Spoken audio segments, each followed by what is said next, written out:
Hello student, welcome back to seat by the 24/7। This is Anita Sharma, your history mentor. Student, आज के इस video में हम करने वाले हैं हमारी हिस्ट्री का चैप्टर 6, जिसका नाम है भक्ति सूफी ट्रेडिशन। इस पूरे चैप्टर को हम इस वीडियो के अंदर समझने वाले हैं। जितना मुश्किल ये स्टूडेंट्स को लगता है ये चैप्टर, उतना मुश्किल है नहीं। तो मुझे लगता है कि ये वीडियो देखने के बाद आपको ये चैप्टर बहुत ईजी लगने लगेगा। ठीक है, सारे कंसेप्ट आपके क्लियर हो जाएंगे और आप इजीली इसके आंसर्स दे सकोगे अपने, चाहे वो आपका बोर्ड एग्जाम है, चाहे वो आपका सीयूटी एग्जाम है। ठीक है, सो लास्ट तक इसको देखते रहिएगा, समझते रहिएगा हर एक टॉपिक को। और अगर आप चैनल पर रहे तो चैनल को सब्सक्राइब जरूर कीजिएगा। सो स्टार्ट करते हैं क्या, भक्ति सूफी ट्रेडिशन। ये जो भक्ति वर्ड है ये कब कहाँ से इमर्ज होता है, ठीक है, और किस तरीके से भक्ति को स्प्रेड करने में किन लोगों ने अपना एक महत्वपूर्ण योगदान दिया, वो सारी चीज़ें इसमें हम डिस्कस करने वाले हैं। तो स्टार्ट करते हैं इसके इंट्रोडक्शन पार्ट से। ठीक है, सो इंट्रोडक्शन पार्ट में हम क्या देखेंगे कि 8 से लेकर के 18 सेंचुरी में, ठीक है, 8 से लेकर 18 सेंचुरी के बीच में bhakti movement, Islam and the Sufi movement played an important role in the history of the medieval India. Medieval India में इन्होंने मतलब भक्ति मूवमेंट ने, इस्लाम ने और सूफी मूवमेंट ने एक बहुत ही इंपॉर्टेंट रोल प्ले किया। कैसे रोल प्ले किया इंपॉर्टेंट? जैसे बहुत सालों से, पिछले मतलब बहुत सालों से जो ब्राह्मणों ने रीति रिवाज बना रखे थे, जो सोसाइटी में जो भी रीति रिवाज चल रहे थे, तो उनको चेंज करने का काम करेंगे। मतलब चेंज इन द सेंस कि कुछ जैसे बहुत ही ऐसे स्ट्रिक्ट रूल बनाए गए थे जिनमें कि लोगों के साथ डिस्क्रिमिनेशन किया जाता था। फॉर एग्जाम्पल चांटाल्स हो गए या फिर अनटचेबल्स हो गए, है ना, उनके साथ, उन लोगों के साथ बहुत ज़्यादा डिस्क्रिमिनेशन किया जाता था। अब क्यों किया जाता है तो ये भी इंसानी। तो अब क्यों किया जाता है, इस तरह के क्वेश्चंस वो लोगों से करेंगे, मतलब जिन्होंने भी रूल्स बनाए थे, जैसे ब्राह्मण वगैरह ने बनाए थे, कि तुमने इस तरह का डिस्क्रिमिनेशन इन लोगों के साथ में क्यों किया हुआ है। ये जो कास्ट सिज्म फैला हुआ है सोसाइटी के अंदर, तो ये नहीं फैलना चाहिए। भगवान के बनाए हुए सभी इंसान हैं, तो सभी को इक्वली ट्रीट करना चाहिए, सभी को जीने का अधिकार होता है। ठीक है, तो इस तरह के चेंजेस आएंगे। वो लोगों को एक ऐसा मार्ग दिखाएंगे, लोगों को एक ऐसा रास्ता दिखाएंगे, भक्ति का रास्ता दिखाएंगे, जिस पर चलकर वो अपने लाइफ को बहुत अच्छा बना सकते हैं, है ना, और बहुत अच्छा बनाएंगे। भगवान की ज़्यादा से ज़्यादा वो भक्ति करेंगे, तो इससे क्या होगा, उनका ये बर्थ भी, यानी कि ये जन्म भी और आने वाला जन्म भी, तो ये दोनों ही ठीक हो सकते हैं। तो वो लोगों को वो गाइडेंस देंगे, लोगों को वो रास्ता दिखाएंगे, सच्चा, अच्छा और धन वाला रास्ता दिखाएंगे। ठीक है, सो यहीं पर करते हैं। तो इन्होंने बहुत इंपॉर्टेंट रोल प्ले किया मेडिवल इंडिया के अंदर। ठीक है, अल्बराज और नैनार, ये दो ऐसे ऑर्गेनाइजेशन होंगे या दो ऐसे सेक्ट होंगे, भक्ति सेक्ट होंगे, भक्ति समुदाय होंगे, जो सबसे पहले भक्ति मूवमेंट को स्टार्ट करेंगे। कहाँ से? साउथ इंडिया से। ठीक है, और वो भी साउथ इंडिया के कहाँ से? तमिलनाडु से। साउथ इंडिया के कहाँ से? तमिलनाडु से। अल्बराज व डिवोटीज। अब ये जो अल्बराज और नैनार है मैडम, ये क्या चीज़ है?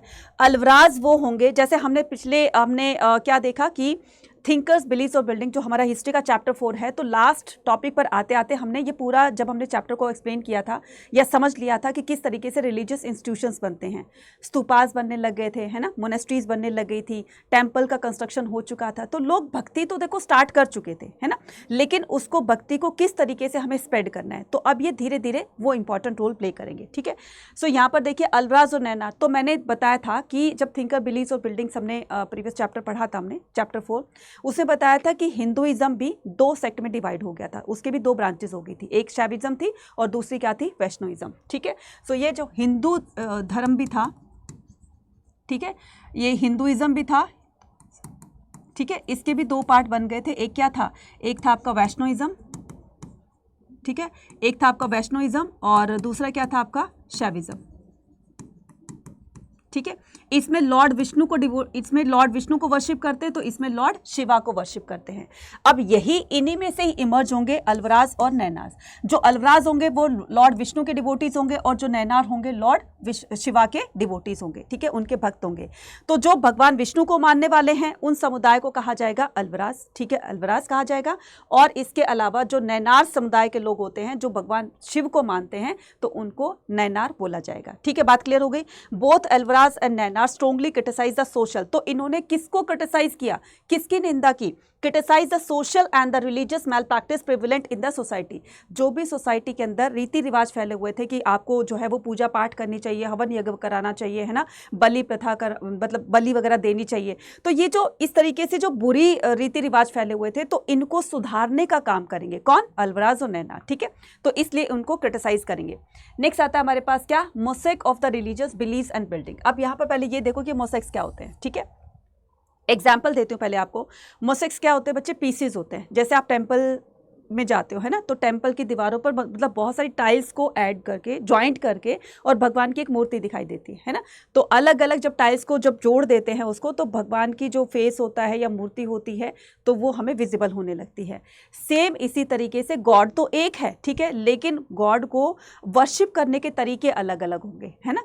तो अलग अलग तरीके होंगे, जैसे कोई किसी तरह से भक्ति करेगा, कोई किसी तरीके से भक्ति करेगा, भगवान को भी अलग अलग नाम से बुलाया जाएगा, लेकिन सुप्रीम पावर तो एक है ना। तो ये जो पीसीज हैं, ये जो मैंने अलग अलग बात बोली है, इसी को कहा जाता है मोसेक। तो a wide range of the God and goddess were the found. अब आप ये देखिए कि हिंदू में कितने सारे देवी देवताओं को वर्शिप किया जाता है, कोई पर्टिकुलर तो है नहीं, ठीक है। जैसे अल्लाह में क्या किया जाता है, जैसे इस्लाम धर्म में क्या किया जाता है, अल्लाह को मानते हैं तो एक ही गॉड है ना। इसी तरीके से सिख में देख लीजिए, इसी तरीके से आप क्रिश्चियन में देख लीजिए। लेकिन हिंदू में बहुत तरह के देवी देवता होते हैं, गॉड और गॉडेस होते हैं, तो उनको वर्शिप किया जाता है, ठीक है। तो उनके स्कल्पचर्स यानी कि उनकी मूर्तियां मंदिरों में रख करके उनको वर्शिप करते हैं। Puranic text were composed in the compiled in the simple Sanskrit language. तो जो पहले वेद होते थे बच्चे, वो बहुत ही टिपिकल संस्कृत में लिखे जाते थे, है ना। लेकिन फिर धीरे धीरे जिन लोगों को संस्कृत पढ़ने लिखने से या वेदों को पढ़ने लिखने से डिप्राइव किया था कि तुम लोग वेदों को टच भी नहीं कर सकते हो, है ना, अब वो लोग क्या करेंगे, देखो भक्ति तो उनको भी करनी है, तो उनमें से कुछ लोग आगे आएंगे और जिनको डिप्राइव किया है उनके लिए कुछ अच्छा काम करेंगे। यार इनके साथ में बहुत ज़्यादा डिस्क्रिमिनेशन हो रहा है, तो इनके लिए हमें आगे बढ़कर जो है इनके लिए आवाज़ उठानी होगी। तो कुछ लोग उनके मतलब लीडर बनते हैं, उनको लीड करते हैं कि इनके साथ इस तरह की इनजस्टिस नहीं होनी चाहिए। सो वो क्या करते हैं, पुराणों को लिखते हैं। मतलब पुराण क्या हो गए, जैसे किसी कोई भी गॉड या गॉडेस है तो उनकी महिमा का गुणगान करना, मतलब उन गॉड की क्या मतलब क्वालिटीज़ हैं, उनके बारे में अच्छी अच्छी बातें जो है वो लिखना, ठीक है। वो क्या होती थी, पुरानाज होते थे, और उनको बहुत ही सिंपल सी संस्कृत भाषा में लिखा जाता था, टिपिकल वाली में नहीं, क्योंकि टिपिकल ऐसी होती थी कि उसको बस सिर्फ जो स्कॉलर्स होते थे वही उसको रीड आउट कर सकते थे। लेकिन अब संस्कृत का भी ईजी वर्जन आ जाएगा जिसमें कि पुराणों को लिखा जाएगा, जैसे लक्ष्मी पुराण, विष्णु पुराण, शिव पुराण, है ना, इस तरीके से पुराण लिखे जाएंगे, जो कि क्या हो जाएगा, which could be accessible to women and the Shudras who were generally deprived the Vedic learning. जिनको वैदिक लर्निंग से डिप्राइव किया हुआ था, किन किन को, वुमेन को और शूद्रों को, है ना। तो उनको बोला था तुम्हें टेंपल में भी नहीं जाना है। पहले टेंपल में भी उनको रिस्ट्रिक्ट किया हुआ था कि तुम्हें टेंपल में नहीं जाना है, तुम्हारे जाने से टेंपल भी अपवित्र हो जाएगा। वेद पुराण तुम नहीं पढ़ सकते हैं, ठीक है, क्योंकि तुम्हारे टच करने से हमारे वेद भी जो है वो अपवित्र हो जाएंगे। तो उनके साथ अब बहुत ज़्यादा डिस्क्रिमिनेशन किया जाता था। अब उनके लिए भी भक्ति के मार्ग ओपन किए जाएंगे और इस तरीके से पुराणों को लिखा जाएगा, ठीक है। सो अब क्या करेंगे, जो शूद्रास और जो विमेंस वगैरह होंगी तो वो पुराणों को पढ़ सकेंगी, ठीक है, भगवान के बारे में, ठीक है, ज़्यादा नॉलेज ले पाएंगे। तो इंटीग्रेशन ऑफ द कल्ट, अब यहाँ पर इंटीग्रेशन ऑफ कल्ट के बारे में क्या कहा गया है, historian who have try to understand the development suggested that there were the least the two processes of the processes at the work. Integration of the cult का क्या मतलब होता है, देखो ब्राह्मणों ने रूल बनाया हुआ था कि शूद्र जाति के लोग अगर टेंपल में एंट्री करते हैं तो टेंपल अपवित्र हो जाता है। लेकिन आप एक एग्जांपल देखिए कि आपने उड़ीसा जो पुरी में है उड़ीसा, ठीक है, वहाँ पर आपने जगन्नाथ का मंदिर सुना होगा, जगन्नाथपुरी का मंदिर सुना होगा, है ना। तो वहाँ पर क्या होता है कि ऐसे माइथोलॉजीज़ हैं, है ना, ऐसी कहावतें हैं कि ये यहाँ पर जो मूर्तियाँ रखी गई है वो एक शूद्र ने ही बनाई हुई है ना। तो शूद्र ने, एक शूद्र जाति के पर्सन ने उसको बनाया था, क्योंकि भगवान ने उनको सपने में दर्शन देकर बोला था कि तुम्हें इस तरीके की मूर्तियाँ बनानी है और यहाँ पर एक मंदिर स्टैब्लिश करना है ना। तो वो क्या करते हैं, मूर्तियाँ बनाते हैं और वहाँ पर स्टैब्लिश करते हैं। आज भी वो जो मूर्तियाँ हैं बच्चे, वो तब की बनाई हुई थी और आज तक भी है। वो एक ऐसी, वो पत्थर की मूर्तियाँ नहीं बनी हैं, वो लकड़ी की मूर्तियाँ बनी हैं, वुडन जो है वो डिटीज़ बनाई गई हैं, मूर्तियाँ बनाई गई हैं, उनको रिपेयर किया जाता है, बट आज भी वैसे की वैसी हैं, ठीक है, वो ख़राब नहीं हुई है। तो अब ये ब्राह्मणों की जो बात थी, ये जो उन्होंने रूल बनाया हुआ था कि टेंपल में जाने से टेंपल अपवित्र हो जाएगा, लेकिन उस पर्टिकुलर उस शूद्र जाति के किसी पर्सन ने मूर्तियों को बनाया। अब वो देखिए कितना बड़ा टेंपल हो गया है ना, लोग वहाँ पर हर कोई जा सकता है, वहाँ पर ब्राह्मण भी जा सकते हैं, वैश्य भी, क्षत्रिय भी, शूद्र भी, हर तरीके के लोग वहाँ पर जा सकते हैं ना। तो इस बात को झूठा साबित कर दिया गया कि किस तरीके से ब्राह्मणों के बनाए हुए रूल को उन्होंने क्रिटिसाइज़ किया और एक अच्छा खासा उनको जो है वो एक रिप्लाई किया। तो यहाँ पर हम बात करेंगे क्या कि historian who have tried to understand the development suggested that there were the least to the process at work. तो यहाँ पर दो प्रोसेस हम देखेंगे क्या, यानी कि भक्ति को करने के यहाँ पर हम क्या देखेंगे, भक्ति को करने के दो तरीके होते हैं, ठीक है। एक होता है निर्गुण, एक होता है सगुण। बात करेंगे इस पर। One was the process of the disseminating Brahmanas idea. एक तो प्रोसेस ये होगा, ठीक है, one was process of disseminating Brahmanical idea, जो ब्राह्मणों के आइडिया से जो है वो डिससेटिस्फाई होंगे कि इन्होंने जो रूल बनाया बिल्कुल बेबुनियाद है ना। दूसरा क्या हो जाएगा, this was exemplified by the composition, compilation and the preservation of the Puranic text in a simple Sanskrit words. They were meet to accessible women and Shudras who were excluded from the learning Vedic learning. तो जिनको बोला जाएगा कि तुम्हें जो है वो वेद पुराणों को नहीं पढ़ना है, ठीक है, तुम्हें टेंपल में नहीं जाना है, तुम्हें जो है वो अदर सोसाइटी के जो लोग होते हैं 3 वर्णास के साथ में नहीं रहना है, तो उनके साथ जो डिस्क्रिमिनेशन किया जा रहा था उसी को ही क्या करते हैं, ये उसी को ही इनिशिएट करते हैं। और इन्हीं लोगों में से जिनको डिप्राइव किया था, इन्हीं लोगों में से कुछ लोग आगे आकर लोगों के लिए यानी कि शूद्र और विमेन के लिए भक्ति के मार्ग ओपन करेंगे, ठीक है। और इसके लिए पुराणिक टेक्स्ट को लिखा जाएगा। पुराणिक टेक्स्ट का मतलब होता है भगवान के बारे में बहुत ही सिंपल जो संस्कृत लैंग्वेज होती है उसमें पुराणों को लिखना, और जो कि एक्सेसिबल हो सकते हैं वुमेन और किसके लिए, शूद्रास के लिए, यानी कि अब वो भी इनको पढ़ सकेंगे, ठीक है। वेद पुराणों को नहीं पढ़ने मतलब वेदों को नहीं पढ़ने दिया, दैट्स ओके, ठीक है, लेकिन भगवान के बारे में पढ़ने के लिए उनको कोई ना कोई तो बुक चाहिएगी ना बच्चे। तो वो जो बुक होगी वो बहुत टिपिकल संस्कृत में ना लिखी होने के बाद तो उसमें क्या किया जाएगा, संस्कृत लैंग्वेज में, सिंपल संस्कृत लैंग्वेज उसको लिखा जाएगा ताकि वो लोग भी इसको पढ़ सके जिनको डिप्राइव किया हुआ था, ठीक है। नेक्स्ट आता है, अब एक एग्जाम्पल देखिए कि क्या होता है कि जैसे ऑक्सफोर्ड यूनिवर्सिटी की इंग्लिश है, ठीक है, एक हमारी इंडियन इंग्लिश है। अगर मान लो स्टार्टिंग से ही किसी को डिप्राइव किया है कि तुम्हें जो है वो इतनी हाई फाई इंग्लिश जो है वो तुम्हें नहीं पढ़नी है, कुछ ऐसा करके, तो इंग्लिश तो पढ़नी है ना, क्योंकि आपकी मतलब आज की रिक्वायरमेंट है। तो उस रिक्वायरमेंट को पूरा करने के लिए जो भी हमारे स्कॉलर्स वगैरह थे, तो उन्होंने क्या किया, भाई इतनी टिपिकल लैंग्वेज तो आएगी नहीं, है ना, समझने में थोड़ी सी मुश्किल होती है, तो उसका ईजी वर्जन कर दिया गया ताकि सभी लोग उसको पढ़ सके, समझ सके, उसको लिख सके, है ना। तो वही चीजें थी संस्कृत के अंदर भी। तो जो वेदों में जो टिपिकल संस्कृत लिखी हुई थी, अब उस संस्कृत का इजी वर्जन करके पुराणों को उसमें लिखा जाएगा, ठीक है। ये सारी चीजें थी। Now differences and the conflicts. अब यहाँ पर डिफरेंसेस एंड द कॉन्फ्लिक्ट के बारे में कहेंगे कि the form of the worship often associated the god were classified as the tantric. जो तांत्रिक कौन होते हैं बच्चे? अब आप में से बहुत सारे बच्चे ये सोच रहे होंगे कि तांत्रिक वो होते हैं जो जादू टोना वगैरह करते हैं, जो झाड़ फूक का काम करते हैं ना, लेकिन तांत्रिक का मतलब ये नहीं होता। तांत्रिक का मतलब ये होता है जो देवी माँ की पूजा करते हैं। हिंदुइज्म में हमने 2 जो है सेक्ट पढ़े, कौन से? वैष्णोइज्म और शैविज्म, है ना। तो ये दो मेन डिटी थी, कौन कौन सी? लॉर्ड विष्णु और लॉर्ड शिवा। फीमेल डिटी तो नहीं थी ना। अब लोग जो गॉडेस को वर्शिप करेंगे तो उनके डिवोटीज को क्या कहा जाएगा? तांत्रिक कहा जाएगा। बात समझ में आ गई? ठीक है। पहले गॉड कौन थे? लॉर्ड विष्णु थे और लॉर्ड शिव थे, ठीक है। तो ये 2 मेल डिटीज थी, लेकिन अब लोग देवी माँ का भी पूजा करने लगेंगे, तो देवी माँ के जो भक्त होंगे उनको क्या कहा जाएगा? उनको तांत्रिक कहा जाएगा। सो तांत्रिक worship the wide spread the sub continent, it was open man and women also, ठीक है। तो ये जो इस तरह की भक्ति करेंगे, देवी माँ की भक्ति करेंगे, तो देवी माँ का जो भी रिलीजियस इंस्टीट्यूशंस बनाएंगे, टेम्पल वगैरह बनाएंगे, तो वो सभी के लिए ओपन रहेंगे, उसमें मैन वुमेन आकर के दोनों ही भक्ति कर सकती हैं। Those who followed the tantric rejected the caste and the class with in the ritual texts. अब ये लोग जो होंगे तांत्रिक कौन होंगे? तांत्रिक जिनको कास्ट से बाहर निकाल दिया गया है ना, जो 4 वर्णास के अंदर जो 4th कैटेगरी थी, या जो चांडाल थे, अनटचेबल्स थे, ठीक है, जिनको डिप्राइव किया था, वही लोग जो है इनके जो देवी माँ है इनके भक्त बनेंगे, और सभी के लिए ये बोलेंगे कि हमारे लिए जो है, हम किसी के साथ डिस्क्रिमिनेशन नहीं कर रहे हैं, हमारे लिए सब इक्वल हैं, सभी लोग भक्ति कर सकते हैं, क्योंकि सभी भगवान के बनाए हुए मनुष्य हैं, और सभी लोग जो हैं भक्ति करने का सभी को अधिकार होता है, तो सभी ये लोग करने लगेंगे।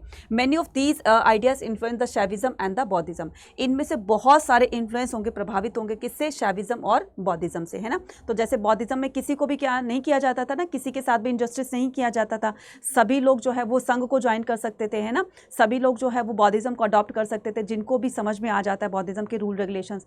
तो किसी के लिए मतलब रिस्ट्रिक्शन नहीं थी कि उन्हें ही पर्टिकुलर करना है, उनको नहीं करना है। तो इस तरीके से ये इससे इन्फ्लुएंस होंगे। नेक्स्ट आता है हमारे पास क्या? नेक्स्ट आता है forms of prayer, early tradition of भक्ति।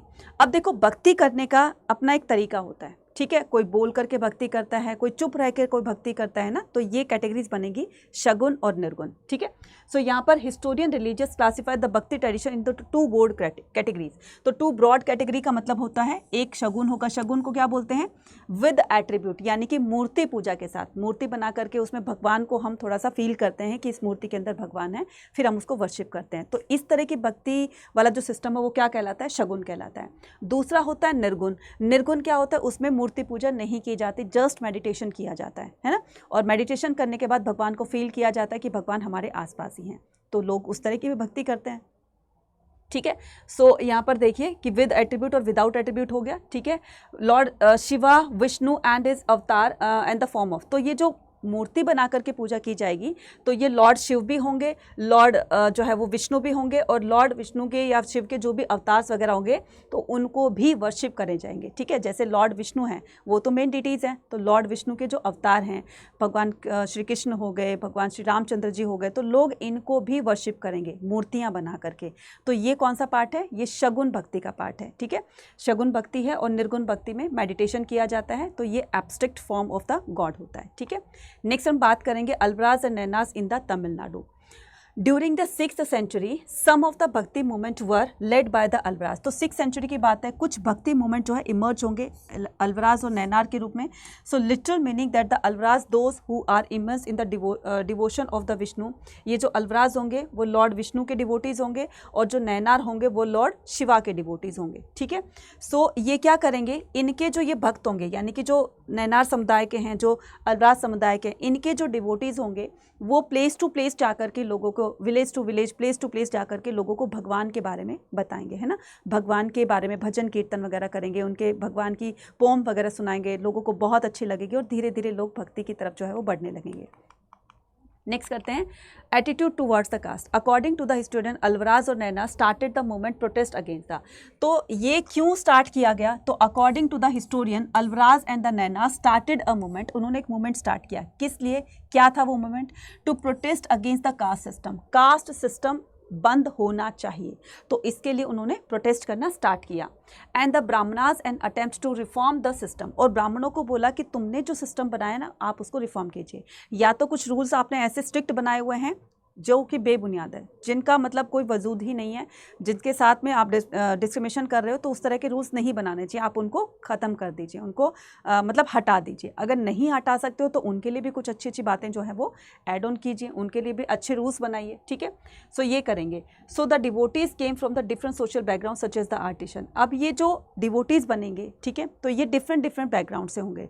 इसमें आर्टिशंस भी होंगे, कल्टिवेटर्स भी होंगे, इसमें शूद्र भी होंगे, चांडाल्स भी होंगे, इसमें वैश्यास भी होंगे। तो बहुत तरह के अलग अलग जो है वो वर्गों से, अलग अलग जो है वो सोशल बैकग्राउंड से भक्त बनेंगे। ठीक है, and even from the caste of their consider and the untouchables. तो जिनको अनटचेबल्स बोला जाता था, अनटचेबल्स का मतलब होता है जिनके छूने से वो अपवित्र हो जाते थे, उनको बहुत ही डिस्कार्ड किया जाता था, गांव से बाहर रखा जाता था, वो लोग भी भगवान की भक्ति कर सकेंगे। ठीक है, नेक्स्ट विमेन डिवोटी।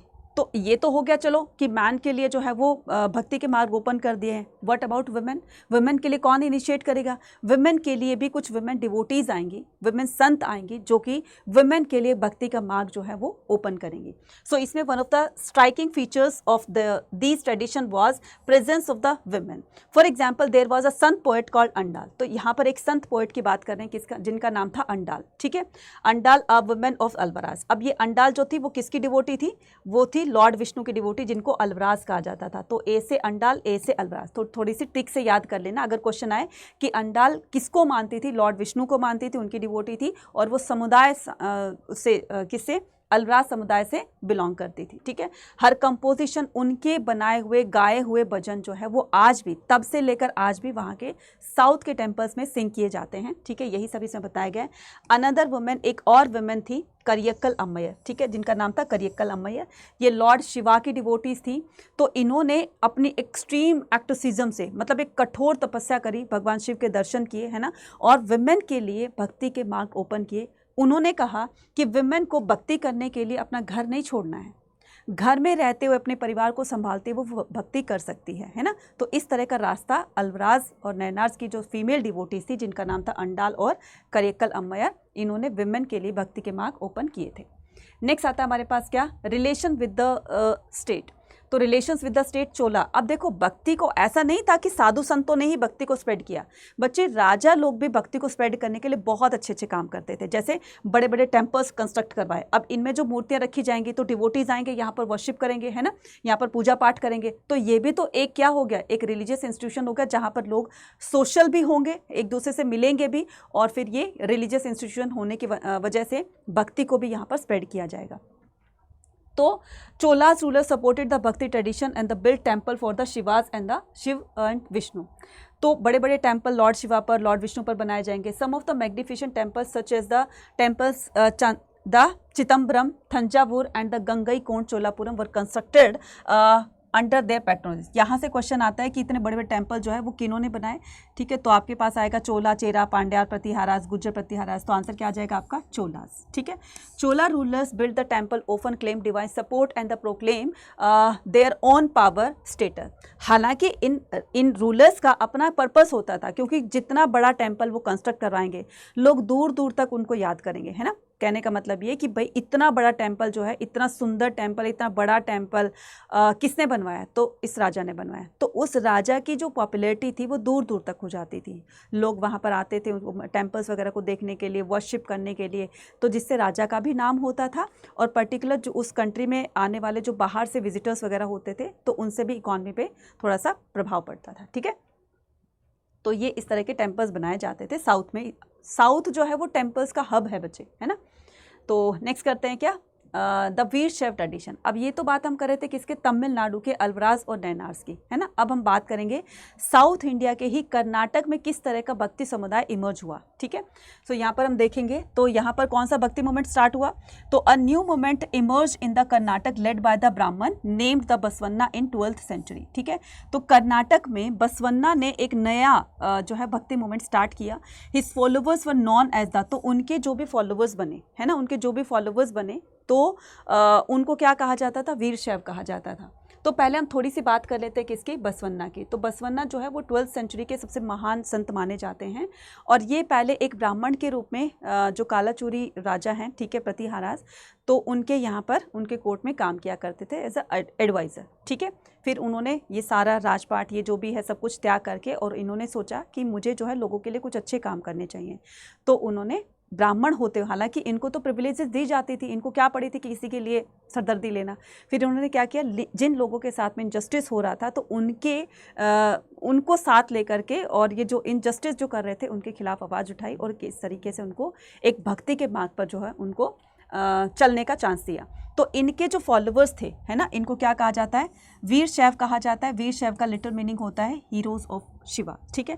और इनको लिंग्यास भी कहा जाता है। लिंग्यास कौन होते हैं, जो लिंग वेयर करते हैं, ठीक है। आपने देखा होगा या सुना होगा कि यहाँ पर एक छोटा सा सिल्वर कलर का बॉक्स बनाते हैं, उस बॉक्स को धागे में पिरो करके और यहाँ पर अपने बाजू वगैरह में बांधते हैं, तो वो कौन होते हैं, वो लिंग्यास होते हैं। आज भी साउथ के अंदर, कर्नाटक के अंदर ये जो लिंग्यास कम्युनिटी के जो पीपल हैं तो उनको फर्स्ट प्रायोरिटी पे रखा जाता है, यानी कि आज भी बहुत इंपॉर्टेंट कम्युनिटी मानी जाती है कर्नाटक के अंदर। लिंग्यास चैलेंज द आइडिया, यहाँ से क्वेश्चन आता है कि लिंग्यास ने किसको चैलेंज किया, ठीक है। यहाँ से इंपॉर्टेंट क्वेश्चन आता है, लिंग्यास ने किसको चैलेंज किया, आइडियाज़ ऑफ द कास्ट, ठीक है, ये जो कास्टिज्म होता है इसको, ठीक है। पॉल्यूशन, जिन लोगों को पॉल्यूटेड पीपल बोला गया, लाइक अनटचेबल्स, ठीक है। थियोरी ऑफ द रीबर्थ, क्या होता है रीबर्थ, देखा किसी ने, पहले तुम अपना अच्छे कर्म करके ये जन्म तो अच्छा कर लो, बाद की बात में देखी जाएगी, है ना। So etcetera encourage the post puberty marriage and the remarriage of the widow. तो पहले बचपन में जो शादी हो जाती थी जिसकी वजह से वो लड़की जो है जल्दी विधवा हो जाती थी, फिर वो सती सिस्टम होता था, तो बहुत सारी ऐसी बुरी रीति रिवाज फैले हुए थे जिनके खिलाफ इन्होंने आवाज़ उठाई, है ना, कि ये बंद होने चाहिए, ठीक है। तो शादी की उम्र होने पर ही शादी करनी चाहिए, पोस्ट प्यूबर्टी मैरिज को एनकरेज किया, and the remarriage of window, और जो विडो हो जाती हैं, विधवा हो जाती हैं, उनको दोबारा से वो मैरिज कर सकते हैं। तो इस तरह का कंसेप्ट भी उन्होंने लाया। सो आर अंडरस्टैंडिंग दैट, तो हमारी अंडरस्टैंडिंग ये कहती है कि Virashaiva tradition is derived from the vachanas. तो ये जो वीरशैव ट्रेडिशन है ना बच्चे, ये कहाँ से डिराइव्ड हुआ है, ये वचन से डिराइव्ड हुआ है। और वचन क्या होते हैं, एक्चुअल सेइंग होती हैं, ठीक है। जैसे किसी की एक्चुअल सेइंग होती है कि मैं ये वचन देता हूँ, ये करता हूँ, वो करता हूँ, है ना, तो वो जो एक्चुअल सेइंग होती है उसको वचन कहा जाता है। Composed in the Kannada by the women and man who joined the movement. तो जो इस मूवमेंट को ज्वाइन कर चुके हैं, इस भक्ति मूवमेंट को, है ना, तो जैसे ये था आपका कौन सा वीर शैव ट्रेडिशन है ना, तो वीर शैव ट्रेडिशन है, अलराज और नैनार्स वाले समुदाय, तो जो भी फॉलोवर्स इनको ज्वाइन कर रहे थे, ठीक है। सो उनके बारे में बताया गया है कि vachanas literally saying compose in the Kannada, तो ये जो भी उनके कहे गए शब्द हैं, तो कहे गए शब्दों का एक संकलन, मतलब उसको एक कंपाइल कर लिया, उनको क्या लिख लिया, एक बुक के अंदर लिख लिया, है ना, जो भी उन्होंने बोली थी, उनकी जो टीचिंग्स वगैरह होती थी, तो वो लिखी जाती थी कन्नड़ भाषा में by the women and man who join the movement. तो जो भी इस मूवमेंट को ज्वाइन करता था, किसको, बसवन्ना वाले मूवमेंट को, भक्ति मूवमेंट को, है ना, जो भी ज्वाइन करता था, तो उनके कहे गए वचन जो होते थे, तो वही उनके फॉलोवर्स, उनके जो डिवोटीज होते थे, उनके द्वारा बताए गए थे। तो कंपोज ये कौन सी भाषा में, कन्नड़ भाषा में लिखे हुए थे, by the man and women who join the movement, जो इस मूवमेंट को ज्वाइन कर चुके होते हैं।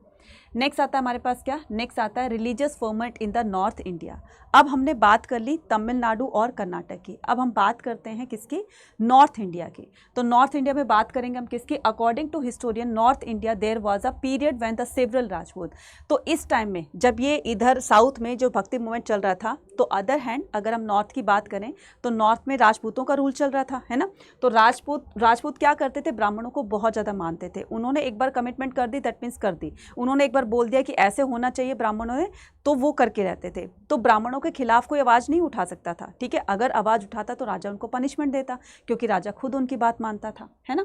तो there was no attempt question the position of the directly, at the same time there were the other religious leader who were out of the orthodox Brahmanical system, ठीक है।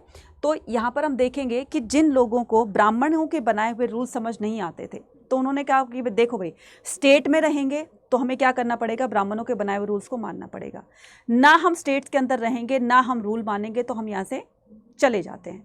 तो वो चले गए जंगलों की तरफ, और जंगलों में रह करके वो तपस्या करने लगे, और जो धुनी वुनी लगा कर बैठते हैं ना, उस तरह की अपनी भक्ति करने लगे, ठीक है।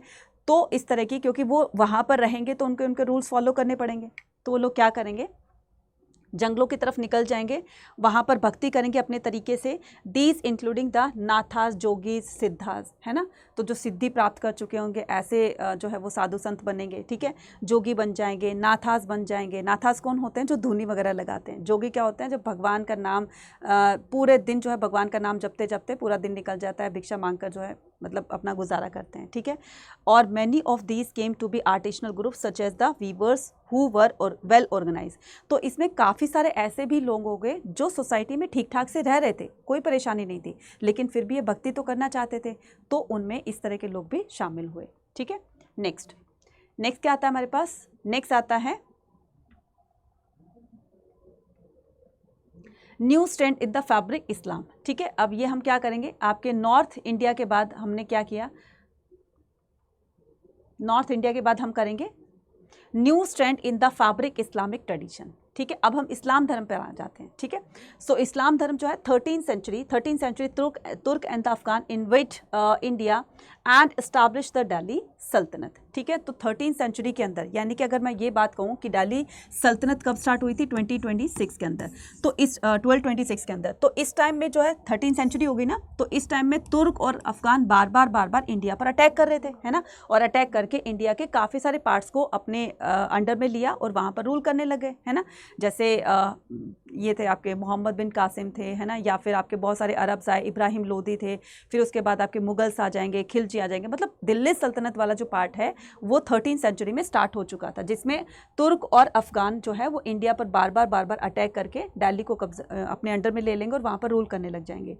उनके यहाँ आने से इंडिया के अंदर इस्लाम धर्म भी आ गया था, ठीक है। So theoretical Muslim ruler who were to be guided by the ulema and followed by the sharia. जैसे हिंदुओं में क्या होता है कि मनुस्मृति, ब्रह्मसूत्र, ब्रह्मशास्त्र, ये जो भी होते हैं हमारी जो रिलीजियस टेक्स्ट बुक्स होती हैं जिनमें धर्म वर्म की बातें लिखी होती हैं या फिर रूल्स रेगुलेशंस लिखे होते हैं जैसे मनुस्मृति में, तो ऐसे ही उनको ब्राह्मण गाइड करता है हिंदू रूलर्स को, ऐसे ही मुस्लिम रूलर्स को गाइड करने के लिए एक पर्सन होता है जिनको कहा जाता है क्या, उलेमा, जिनको क्या कहा जाता है, उलेमा। इट्स काइंड ऑफ इस्लाम ब्राह्मण, ठीक है। तो ये क्या होंगे, ये मुस्लिम ब्राह्मण होंगे, ठीक है, मुस्लिम ब्राह्मण होंगे और इस तरीके से ये मुस्लिम रूलर को गाइड करेंगे। लेकिन किसके बिहाफ पर? हिंदू रूलर तो गाइड किए जाते हैं ब्राह्मणों के द्वारा मनुस्मृति के अकॉर्डिंग, और ये क्या करेंगे, ये शरिया के अकॉर्डिंग मुस्लिम रूलर्स को गाइड करेंगे, ठीक है। तो जैसे हमारी मनुस्मृति ऐसे उनका शरिया, जैसे हमारे ब्राह्मण हिंदुओं के ब्राह्मण ऐसे उनके मुस्लिम ब्राह्मण होते थे जिनको उलेमा कहा जाता था, ठीक है। तो शरिया क्या होता है? सेट ऑफ इस्लामिक रूल्स, ठीक है। इस्लामिक रूल्स की एक बुक होती है जिनके अकॉर्डिंग सोसाइटी को चलना होता है, चाहे इसमें रूलर आ गए चाहे इसमें सब्जेक्ट आ गए, ठीक है। So faith of the rulers and the subject. अब हम यहाँ पर क्या करेंगे, faith of the rulers and the subject. Muhammad, तो यहाँ बात करते हैं किसकी, कि जो मुस्लिम रूलर्स वगैरह भी थे तो वो भी फेथ करते थे, उनके सब्जेक्ट उनकी प्रजा जो थी वो भी फेथ करती थी। तो बच्चे ये पूरा का पूरा जो कंसेप्ट है ना, ये फेथ पर ही टिका। अब जैसे देखो, आपने सुना होगा कभी कि यार भगवान में विश्वास रखो सब कुछ ठीक हो जाएगा, है ना। तो ऐसे आपने बहुत सारे लोगों से सुना होगा, आपके पेरेंट्स से बोलते होंगे, आपके फ्रेंड्स से बोलते हैं भगवान पर विश्वास रखो सब सही हो जाएगा, अभी टाइम ख़राब चल रहा है तो टाइम सही भी आ जाएगा। तो faith of the rulers and the subject, Muhammad bin Qasim conquered the. तो मोहम्मद बिन कासिम ने 711 के अंदर सिंध को कन्क्वायर कर लिया था, ठीक है। सिंध को कन्क्वायर किया था किसने? मोहम्मद बिन कासिम ने, ठीक है। और इसी से ही इंडिया के अंदर क्या आ जाता है, इस्लाम धर्म आ जाता है। जहाँ पर इसने अपना रूलिंग स्टैब्लिश किया, ठीक है, कहाँ पर? सिंध के अंदर, तो उसको अपना मुस्लिम एरिया बना ले, यानी जिसको कहा जाता है क्या? कैलिफ डोमेन्स, ठीक है, कैलिफ डोमेन कहा जाता है। During the 13th century caliphs क्या होते हैं बच्चे? देखो, मुस्लिम रूलर राजा बन गए, लेकिन जब तक वो अपने जैसे हिंदू रूलर्स क्या करते हैं, ब्राह्मणों का आशीर्वाद लेते हैं, हवन पूजा वगैरह वो कराते हैं, तब जाकर के वो सही मायने में राजा कहलाता है। सेम ऐसे ही जो मुस्लिम रूलर्स होते थे, जब तक इन सूफी संतों का आशीर्वाद नहीं ले लेते, इनकी ब्लेसिंग्स नहीं ले लेते थे, ठीक है, तो इस तरीके से उनका जो एक डेजिग्नेशन होता था वो इनकम्प्लीट होता था। तो कैलिफ कब बनते थे? वो राजा कब बनते थे, रूलर कब बनते थे एक्चुअल मायने में? तो वो बनते थे इनके ब्लेसिंग्स के बाद। During the 13th century the Turk and the Afghan establish the Delhi Sultanate. तो 13th सेंचुरी के अंदर तुर्क और अफगानों ने क्या किया? दिल्ली सल्तनत की स्थापना करी। Sultans were also form the Deccan and the other parts of the subcontinent. ना सिर्फ सिंध के अंदर बल्कि धीरे धीरे उन्होंने आसपास के जो स्टेट्स होते हैं, एरियाज होते हैं, उनको कन्क्वायर करना स्टार्ट कर लिया। और धीरे धीरे एक टाइम आएगा जब पूरे इंडिया पर ये रूल करने लग जाएंगे, ठीक है। और मुगल एम्पायर तक आते आते पूरे इंडिया के अंदर इस्लाम धर्म लागू हो जाएगा, ठीक है। नेक्स्ट आते हैं क्या? नेक्स्ट करते हैं Muslim ruler were to be guided by the ulema which were expected to the ensure that rule according to the sharia, ठीक है। तो ये एक्सपेक्ट किया जाता था कि रूलर भी और सब्जेक्ट यानी कि प्रजा भी शरिया के बनाए हुए रूल्स जो होते हैं उसमें मेंशन किए होते थे, उसी के अकॉर्डिंग काम करें। एक वर्ड आता है बच्चा जिमी। जिमी का मतलब क्या होता है? जिमी का मतलब होता है protected, and it is derived from the Arabic word जिम्मा दैट इज़ प्रोटेक्शन। तो ये जो जिम्मा वर्ड है ये एक अरेबिक वर्ड किससे निकला हुआ है? एक अरेबिक वर्ड से निकला हुआ है जिमी, जिसका मतलब होता है जिम्मा, मतलब कि जिम्मेदारी। जैसे आपने वर्ड सुना होगा ना कि मेरी जिम्मेदारी नहीं है या मेरी जिम्मेदारी है, मेरी जिम्मेवारी, इस तरीके से। तो ये जो जिम्मा वर्ड होता है मीन्स इसका मतलब होता है प्रोटेक्टेड, सुरक्षित हुआ, ठीक है। और डिराइव्ड फ्रॉम द, ये किससे डिराइव्ड हुआ है, किससे बना है? ये अरेबिक वर्ड जिम्मा से बना है, जिम्मी, ठीक है। इसका मतलब होता है प्रोटेक्टेड। कहने का मतलब जैसे एक छोटा बच्चा अपने पेरेंट्स के साथ में बिल्कुल महफूज होता है, बिल्कुल अपने आप को सेफ एंड सिक्योर समझता है, सेम उसी तरीके से राजा के अंडर में जितनी भी प्रजा होती है, जितने भी सब्जेक्ट होते हैं, लोग होते हैं, वो अपने आप को राजा की लीडरशिप में अपने आप को सुरक्षित समझते हैं, ठीक है। ऐसे ही जो गॉड वगैरह होते हैं तो गॉड के बनाए हुए सारे इंसान होते हैं। तो अगर किसी का फेथ है, बहुत ही स्ट्रॉन्ग फेथ है, उसको पता है कि भगवान उनके साथ सब अच्छे कर देंगे, उनकी छत्र छाया में, है ना, उनको भगवान जो है वो अच्छे से प्रोटेक्शन देंगे, उनकी हर तरीके से सहायता करेंगे। तो ये कंसेप्ट वहीं से ही इमर्ज हुआ है। So popular practice of the Islam. अब हम यहाँ पर क्या करेंगे, जैसे हमने अभी हिंदूज़ के बारे में पढ़ा, तो यहाँ पर हम इस्लाम धर्म की प्रैक्टिसेस के बारे में पढ़ेंगे। जैसे हिंदू धर्म में शगुन और निर्गुण दो तरह की भक्ति की जाती है, ऐसे इस्लाम धर्म में भी अलग अलग तरह से उसको जो है वो डिवोशन दी जाती है अपने गॉड को। तो पॉपुलर प्रैक्टिस इन द इस्लाम, इस्लाम धर्म में किस तरह की रिलीजियस एक्टिविटीज़ होती हैं? So those who adopted the Islam follow the 5 pillars of the faith. तो उनको 5 तरह के जो है रूल्स मानने पड़ते हैं, फॉलो करने पड़ते हैं अपनी लाइफ के अंदर, ठीक है। सो कौन से 5 रूल्स थे? तो 1 God is one, there is one God Allah, ठीक है, एक गॉड होता है जो अल्लाह है, और प्रॉफिट मोहम्मद जो है वो उनके मैसेंजर हैं। Offering the prayer of the 5 times a day, एक दिन में कम से कम भी 5 बार नमाज पढ़नी चाहिए, 5 बार नहीं तो 2 बार तो जरूर पढ़नी चाहिए, वैसे इसमें 5 बार लिखा है। गिविंग आर्म्स, कुछ अपने मतलब अपनी अर्निंग का कुछ पार्ट हमें डोनेट कर देना चाहिए, जिसको ज़कात कहा जाता है, ठीक है। और रमज़ान के महीने में फास्टिंग करनी चाहिए, ठीक है। और अपने जीवन में एक बार हज की यात्रा जरूर करनी चाहिए। तो जो भी इस्लाम धर्म को अडॉप्ट करता है तो उसको ये 5 नियम जो है वो फॉलो करने पड़ते हैं अपनी लाइफ के अंदर। नेक्स्ट कहता है names for the community. We often take the term Hindu and Muslim for granted, ठीक है। जैसे हमने देखा कि किस तरीके से हिंदू एक थे, मतलब एक जो इंदस रिवर है ना बच्चे, इंदस रिवर के ईस्टर्न साइड में, इंदस रिवर के ईस्टर्न साइड में ये जो ये तो कौन से थे, ये जो अरेबिक भाषा में यानी कि जो तुर्क और अफ़गान वगैरह थे, है ना। तो तुर्की भाषा के लोग जब इधर आए इंडिया के अंदर तो उन्होंने क्या किया कि जो इंदस रिवर के ईस्टर्न साइड में जो लोग रहते हैं, इंदस रिवर, ये आपकी इंदस रिवर रह गई, ठीक है।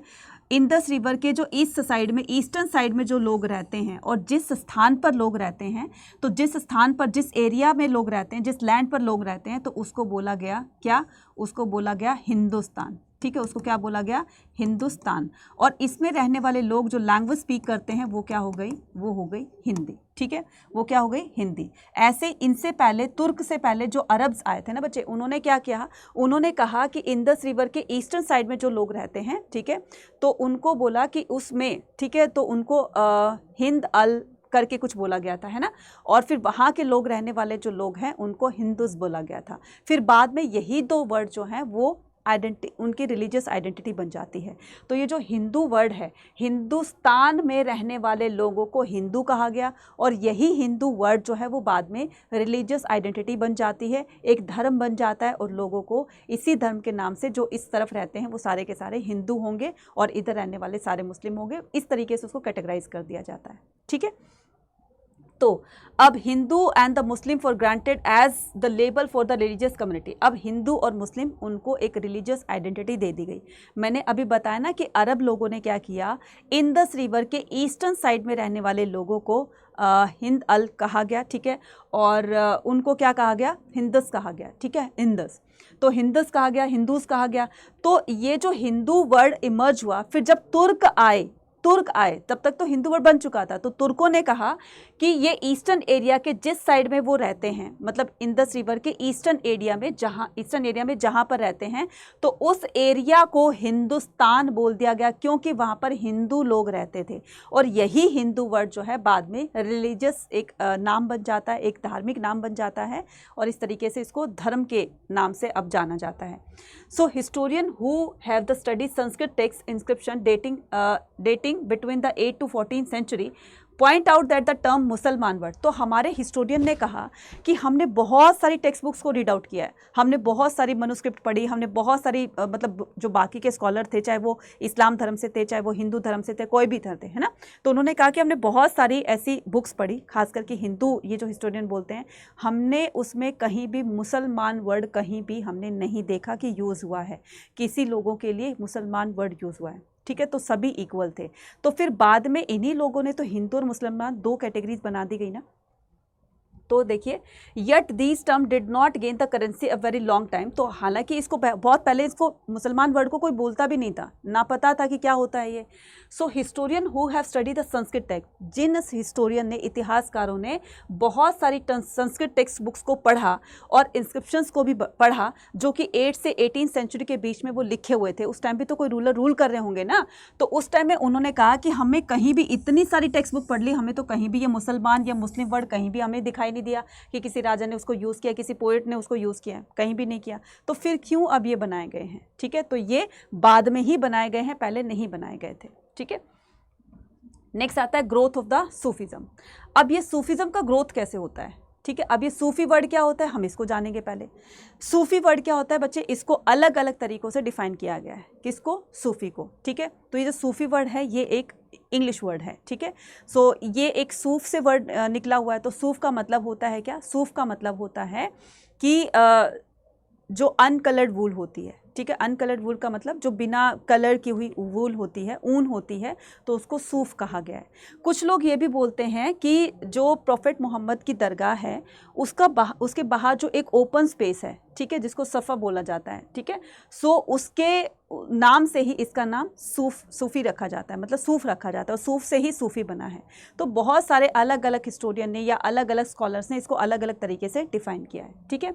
और फिर क्या करते हैं, ग्रोथ ऑफ द सूफीज़म में Sufi were the group of the, अब ये जो सूफ़ी से रिलेटेड जो लोग होंगे, है ना, जिनको सूफ़ीज़ कहा जाएगा, तो सूफ़ीज़ कौन होंगे?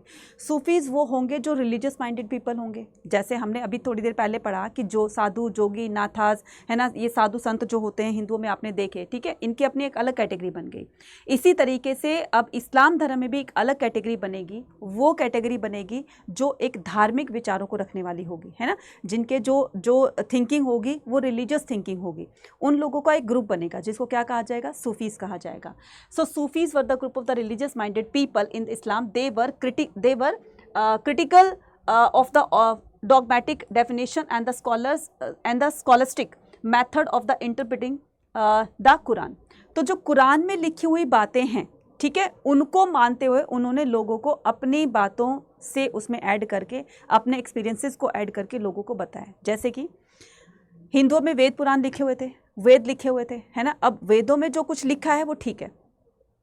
थिंकर्स बिलीव्स और बिल्डिंग में पढ़ा कि वेदों पर भी क्वेश्चन किए गए कि ऐसा क्यों होता है, ज़रूरी है कि सेक्रीफाइसेस वगैरह करना, बलि मतलब हवन यज्ञ वगैरह कराना, बलि प्रथा का जो प्रचलन हो गया था, तो ऐसा क्यों किया जाता है। तो सेम ऐसे ही जो कुरान में लिखी हुई बातें हैं, लोगों को वो कुरान की बातें तो बताएंगे, लेकिन उसमें अपने एग्जाम्पल्स, अपने लोगों को एग्जाम्पल्स के थ्रू समझा करके उससे उनको कनेक्ट किया जाएगा। तो यहाँ पर डॉगमेटिक डेफिनेशन, अब वो लोग होंगे जो शरिया के रूल्स को नहीं मानेंगे, जैसे हमारे यहाँ ब्राह्मण के रूल को नहीं मानते थे, तो वो उन्होंने अपना अलग से सेक्ट बना लिया। इसी तरीके से इस्लाम धर्म में भी जो लोग शरिया के रूल्स को नहीं मानते हैं और जो सिर्फ कुरान की बातों को मानते हैं, लेकिन उसको भी मॉडिफाई करके लोगों को बताएंगे, उन लोगों का एक अलग से ग्रुप बन जाएगा जिनको सूफी संत बोला जाएगा, ठीक है। So they emphasise the interpretation of Quran. तो वो क्या करेंगे? कुरान पर एम्फसाइज करेंगे, कुरान की बातों को उन्होंने फॉलो किया on the basis of the personal experience, लेकिन उन्होंने अपने पर्सनल एक्सपीरियंस से उनको क्या किया? उसको एक्सेप्ट किया। मतलब कि कुरान में बातें लिखी है कि आपको दिन में 5 बार नमाज पढ़नी है, दिन में ये करना है, मतलब आपको हज की यात्रा करनी है, वो करना है। तो अब हज की यात्रा क्यों करनी है? लिखा हुआ है कि हज की यात्रा करनी है अपनी लाइफ में, क्यों करनी है? अब वो उसी कॉन्सेप्ट को लोगों को बताएंगे, है ना। आपको दिन में 5 बार नमाज पढ़नी चाहिए, क्यों पढ़नी चाहिए? 5 बार नहीं तो 2 बार पढ़नी चाहिए। इसमें 5 बार लिखा है, उन्होंने कहा 5 बार नहीं तो 2 बार। तो उसमें जो मॉडिफिकेशन किया जाएगा, है ना, तो मतलब अपनी बातों के साथ कुरान की बातों को जोड़ करके लोगों को जो बताया जाएगा, जो कंसेप्ट क्लियर किया जाएगा, वो लोग कौन होते थे? वो सूफी संत होते थे, ठीक है। नेक्स्ट, खानका एंड द सिलसिला। सिलसिला literal meaning a chain of the सूफी। बच्चे यहां से क्वेश्चन आता है, सिलसिला क्या होता है?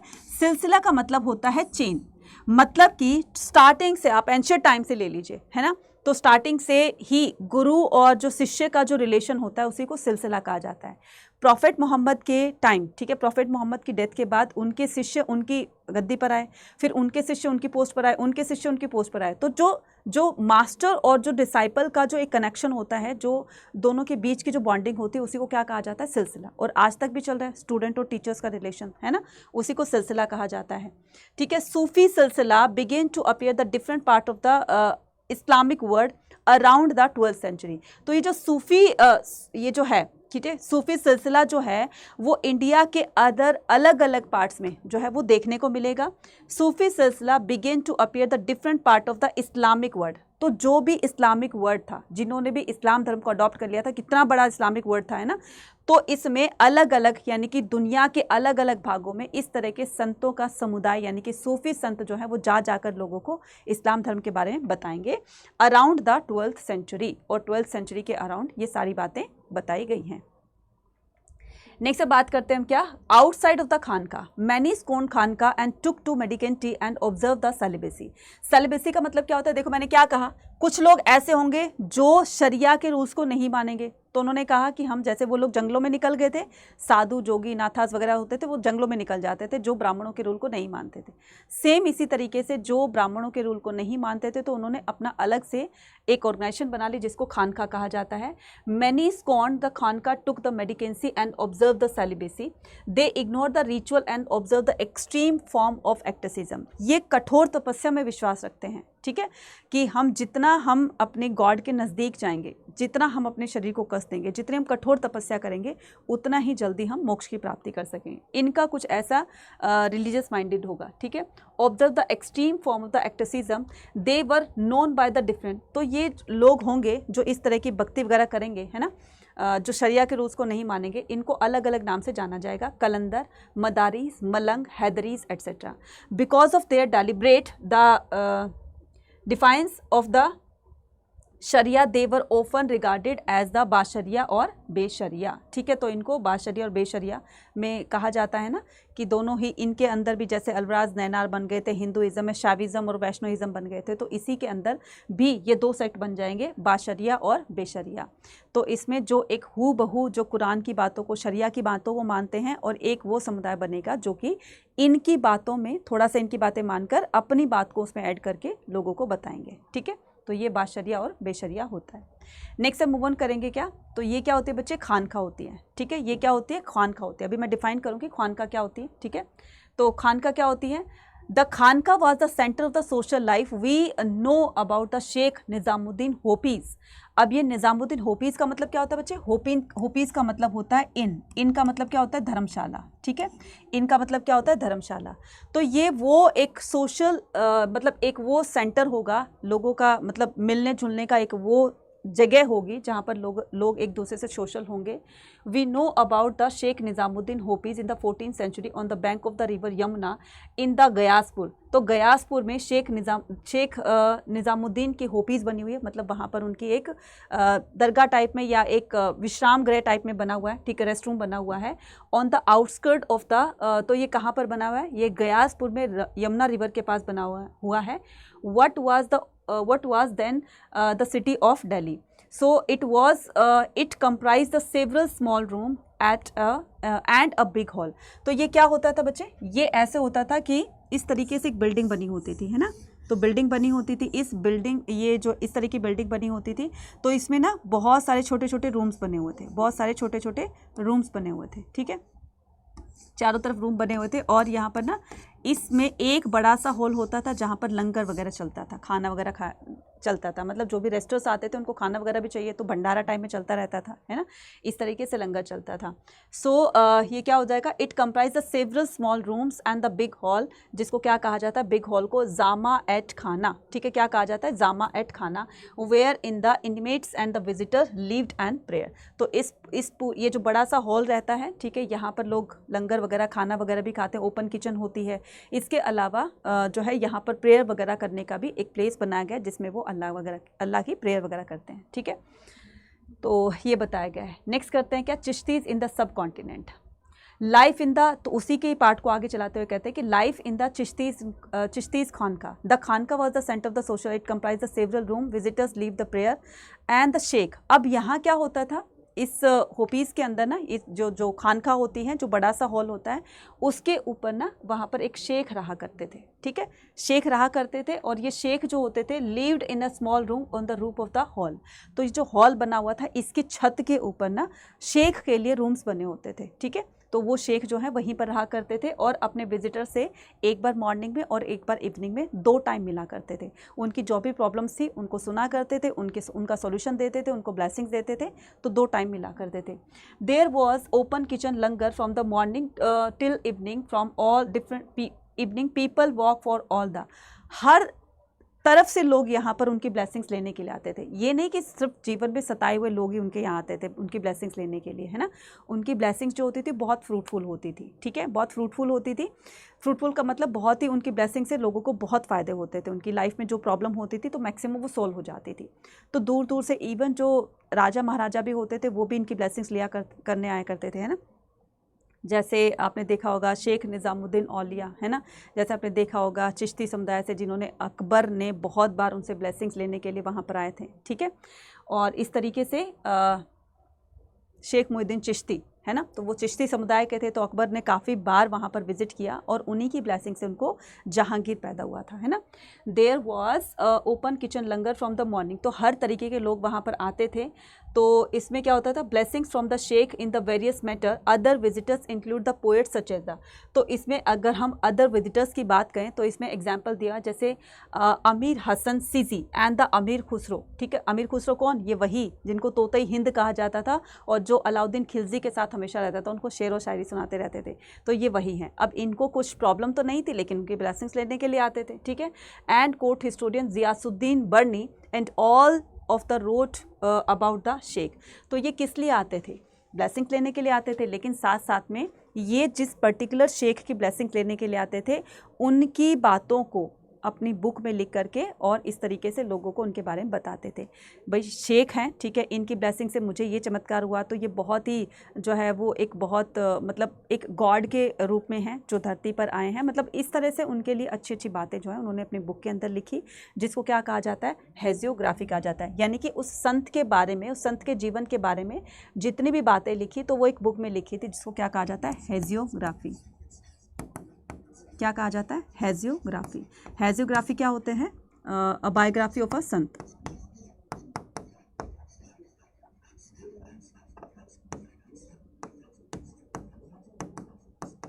ठीक है, संत के जीवन पर आधारित जो बुक होती है उसको क्या कहा जाता है, हेजियोग्राफी कहा जाता है, ठीक है।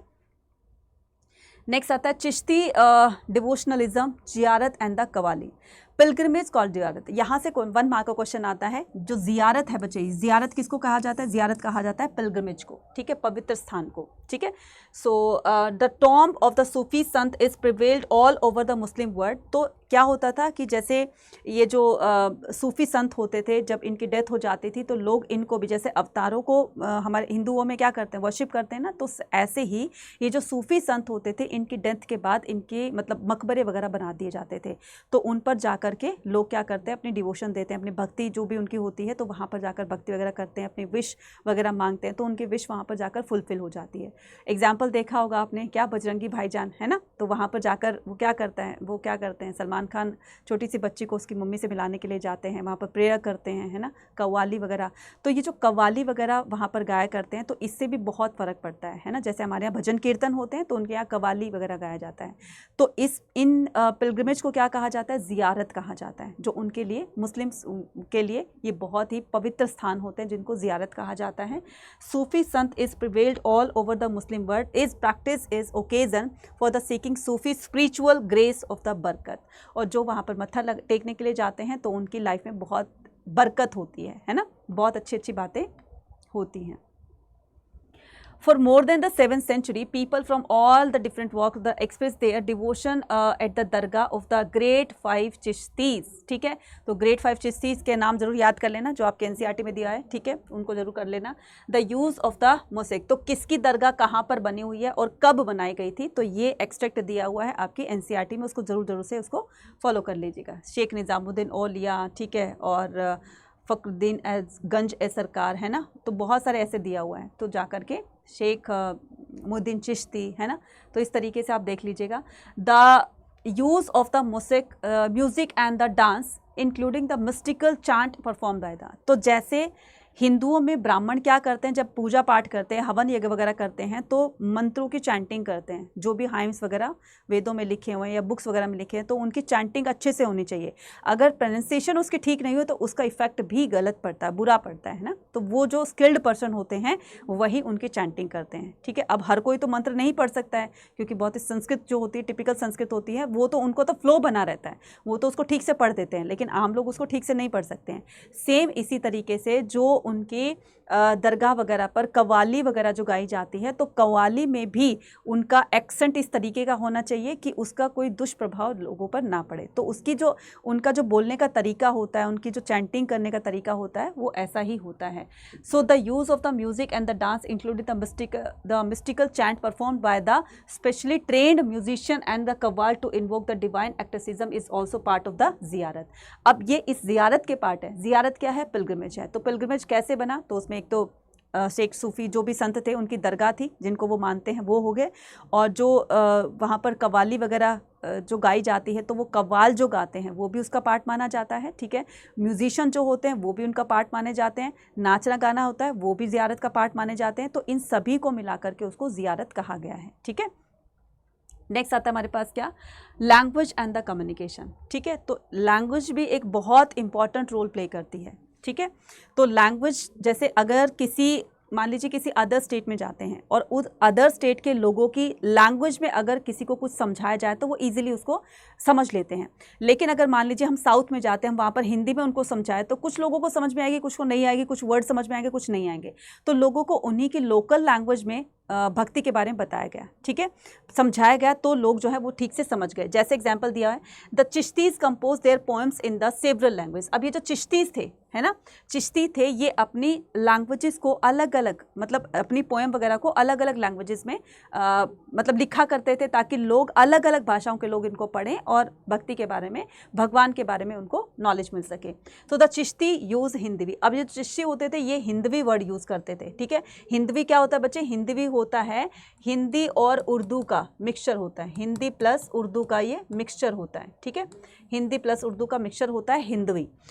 और the Persian language Sufi such as the Baba Farid compose the poetry in the local language. Some Sufi compose the long poems and the monasteries. ठीक है, लॉन्ग पोएम्स किसको, इनको कहा जाता है, इसको मसनवीज कहा जाता है। जो बड़ी बड़ी पोएम्स होती है भगवान के बारे में, अल्लाह के बारे में, भक्ति के बारे में, जो बड़ी बड़ी पोएम्स वगैरह होती है उनको मसनवीज कहा जाता है। To express their idea divine to love music, love using the human love as and the allegory. ठीक है, तो जितना हम भगवान के नज़दीक जाएंगे, तो भगवान के नज़दीक जाने के लिए हमें उसी तरह की एक्सट्रीम लेवल की हमें भक्ति करनी होगी। ठीक है, हमेशा उन्हीं का राम नाम जपना चाहिए। तो इस तरह की मतलब वो अपना बताते हैं भक्ति करने का तरीका।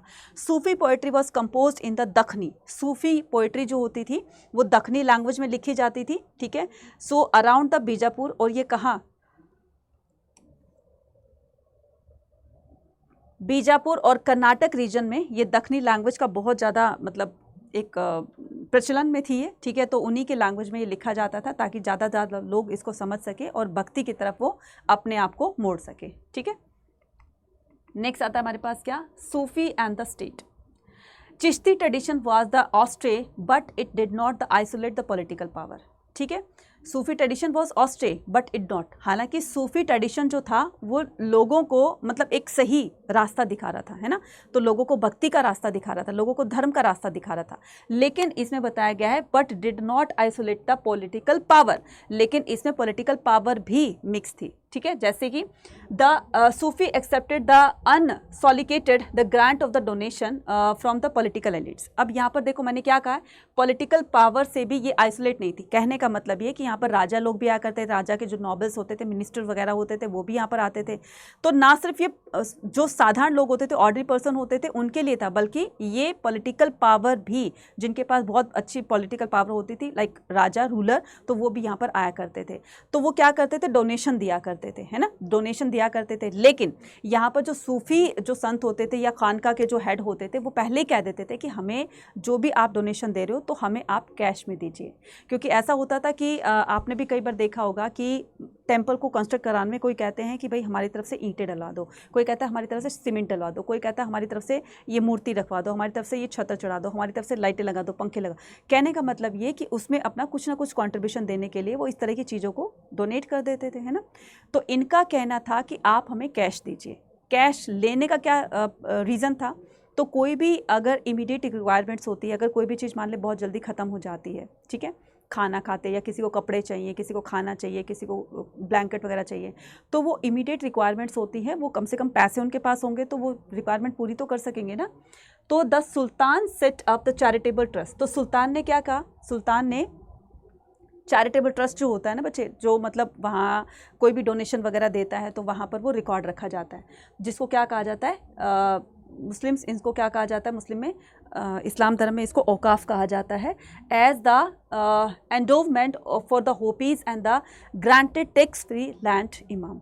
तो राजा लोग जो भी होपीज़ को बनाने, जैसे हिंदू रूलर क्या करते थे, ब्राह्मणों को लैंड ग्रांट कर दिया करते थे, रिलीजियस इंस्टीट्यूशन के लिए मंदिर वगैरह बनवाने के लिए लैंड ग्रांट कर दिया करते थे। सेम ऐसे ही जो मुस्लिम रूलर्स होते थे वो भी खानका वगैरह बनाने के लिए, कोई दरगाह वगैरह बनाने के लिए लैंड ग्रांट कर दिया करते थे। और ये जो लैंड होती है, चाहे वो टेम्पल की है, चाहे वो किसी मॉस्क की है, तो ये जो है वो टैक्स फ्री होती है, गवर्नमेंट इन पर टैक्स नहीं लगाती है, ठीक है।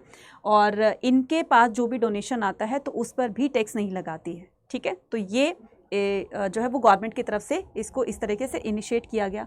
The Chishtis accepted the donation in the cash and the kind of use for the immediate requirement such as the food, cloth, living quarters, ritual necessities such as the sama and the moral high status of the Sufis accepted the people from all walks of the life, ताकि जो भी लोग यहाँ पर दुखी लोग जो होते हैं वो यहाँ पर आएँ और जो भी उनका रहना सहना जो भी होता है, मतलब उनकी जो इमीडिएट रिक्वायरमेंट्स होती है वो कैश के थ्रू, उनकी जल्दी उनके पास कैश होगा तो वो उनकी इमीडिएट रिक्वायरमेंट्स को फुलफ़िल कर सकते हैं, ठीक है।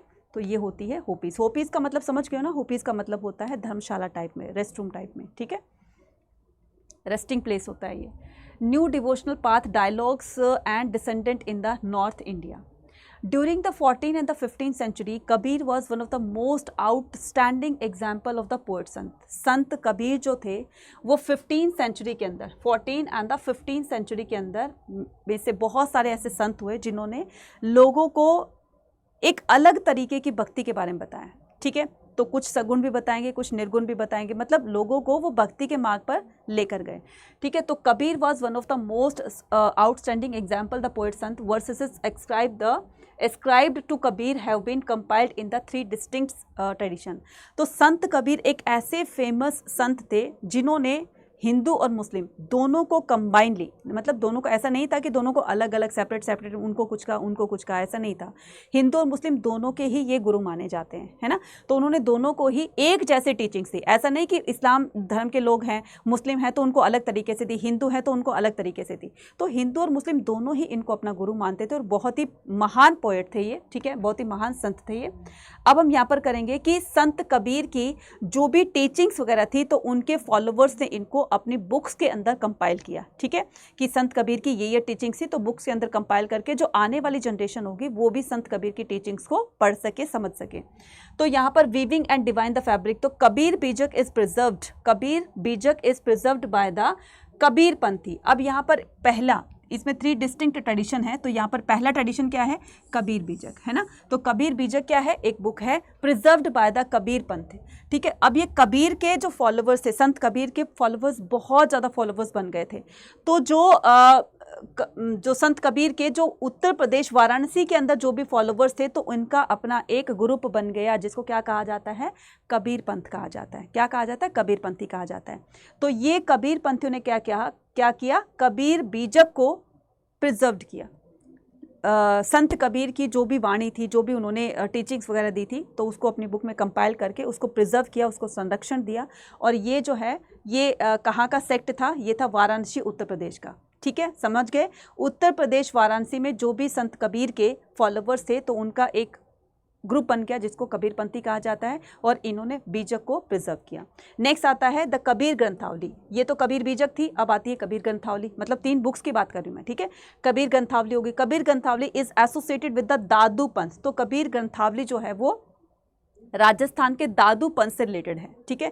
जैसे कबीर ये जो बीजक था ये उत्तर प्रदेश वाराणसी से कबीर पंथी से रिलेटेड था, इसी तरीके से ये जो कबीर ग्रंथावली है ये दादू पंथ से, मतलब कि ये पंथ बन गए बच्चे, है ना। कबीर के जो फॉलोवर्स थे इन्होंने अपना एक सेपरेट ग्रुप बना लिया। जो उत्तर प्रदेश का ग्रुप था जिसको कबीर पंथी कहा जाता है, जो राजस्थान का ग्रुप था उसको क्या कहा जाता है, दादू पंथ कहा जाता है ना। तो ये दादू पंथ हो गए in Rajasthan and many of the composition are found in the Adi Granth. और इनकी बहुत सारी, थर्ड है, इनकी बहुत सारी हाइम्स, इनके बहुत सारे दोहे, वाणी जो है वो हमें आदि गुरु ग्रंथ साहिब में भी मिलती है, ठीक है। So all these compilation were made after the death of the, तो ये संत कबीर के जीवन रहते हुए, है ना, जब वो थे जिंदा तब उस टाइम में नहीं लिखी गई थी, उनकी डेथ के बाद उनके फॉलोवर्स ने ये लिखी थी, ठीक है। Kabir's poem have been survive the several language and the dialects that some time with the special language of the nirgun poet, ठीक है। तो कबीर की ये जो पोएम्स वगैरह हैं, है ना, तो ये अलग अलग लैंग्वेज में लिखी गई। आपने भी कभी सुना होगा, आपके घर में भी जो है वो कबीर की वाणी वह है कभी कभी प्ले की जाती होगी, ऐसी वाणी बोलिए मन का आपा खोए, औरन को शीतल करे आपो शीतल होए। तो ऐसे बहुत सारे दोहे हैं कबीर के जो आज भी सिंग किए जाते हैं। और ये जो है उनके फॉलोवर्स ने ये सारे के सारे जब उनके लिखे, ठीक है, सो एक तरीके से पता चला कि कबीर जो है वो निर्गुण भक्ति के उपासक थे। तो जो भी निर्गुण पोएट होते थे, है ना, जो मूर्ति पूजा में विश्वास नहीं रखते थे, उन्होंने ही इस कबीर की भक्ति को, ठीक है, कबीर संत की भक्ति को जो है वो आगे, इस परंपरा को आगे बढ़ाया। और इन्हीं के ही बेस पर जो है वो कबीर के followers day by day increase होते चले गए, ठीक है। तो sometimes with the special language of the nirgun poet, the संत भाषा, निर्गुण पोएट का मतलब होता है संत भाषा, मतलब ये संतों की वाणी होती है जो संत ही समझ सकते हैं, है ना। So and other known as the ulta basni, उल्टा बांसी, तो आउटसाइड डांसिंग, मतलब कि कबीर का मानना है कि ये जो हम वेद पुराणों के अकॉर्डिंग हम ये जो भक्ति वगैरह करते हैं ना, ये ऐसे नहीं करनी चाहिए, हम तो उल्टी भक्ति कर रहे हैं, जबकि सच्चाई कुछ और है और हम कर कुछ और रहे हैं। तो इस तरीके से ये संतों की वाणी होती हैं। तो उनके जो फॉलोवर्स थे, जो निर्गुण भक्ति को पा सकते, तो उन्होंने संतों की वाणी में ही उस तरह के पोम्स वगैरह को डिफाइन किया है, ठीक है।